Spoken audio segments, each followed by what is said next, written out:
এবং বাংলাদেশের প্রত্যেকটা অনুষ্ঠানই আমি খুব আন্তরিকতা এত দেখা এত সুন্দরভাবে, কিন্তু কারেন্ট চলে গেছে, আমি গরমে ঘামছি, সেটা আলাদা বিষয়। আচ্ছা একটু আমাদের এই যে সাংগঠনিক সভাপতি আজকে এখানে প্রোগ্রাম করলাম এবং স্যান্ডি শাকে পেয়ে তুই কি প্রেমে পড়ে গেছিস? এরকম ভাবে একটা রূপ ডাকিনী রূপে এসে শিং নিয়ে খারাপ বললেই গুতিয়ে দেবো।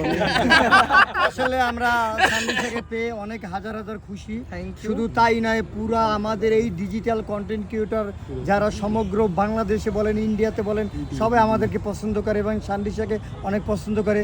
তাই যেহেতু সে আমাদের এই গ্রুপে আসছেন, আজকে আমাদের ফিতা কাইটে আমাদের অফিসটা উদ্বোধন করে দিয়েছেন, সেজন্য তাকে আমাদের পক্ষ থেকে অনেক ধন্যবাদ। তোমাদেরকেও থ্যাংক ইউ আমাকে আনার জন্য। প্লিজ ভালো থাকবেন। আর ইন্ডিয়া ভিসা করে দিয়েছে, আমি তাড়াতাড়ি আরেকটি এসো। কথা বলি।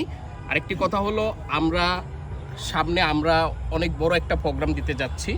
প্রোগ্রামটা হলো আমাদের সভাপতি বলবে, প্রোগ্রামটা বলো। ইনশাআল্লাহ আমরা সেটা জানিয়ে দেব। সেখানে স্যান্ডিশা যদি সম্ভব হয় সেখানেও থাকবে। সান্ডিশা থাকবে ফ্লাইট এবং টিকিটটা পাঠিয়ে দিও, থাকবো। অবশ্যই অবশ্যই পাঠিয়ে দেওয়া হবে। ওকে, ঠিক আছে। আমরা সামনে একটা ধামাকা অফার নিয়ে আসতেছি ডিজিটাল কন্টেন্ট ক্রিয়েটর এই গ্রুপের থেকে। এখন একবারই সবাই মিলে আমরা ওই গ্রুপটা সবাই মিলে উপভোগ করব। ধন্যবাদ। Thank you. আবার যেমন তুমি আমাদের এখানে আইসো, আমরাও ঠিক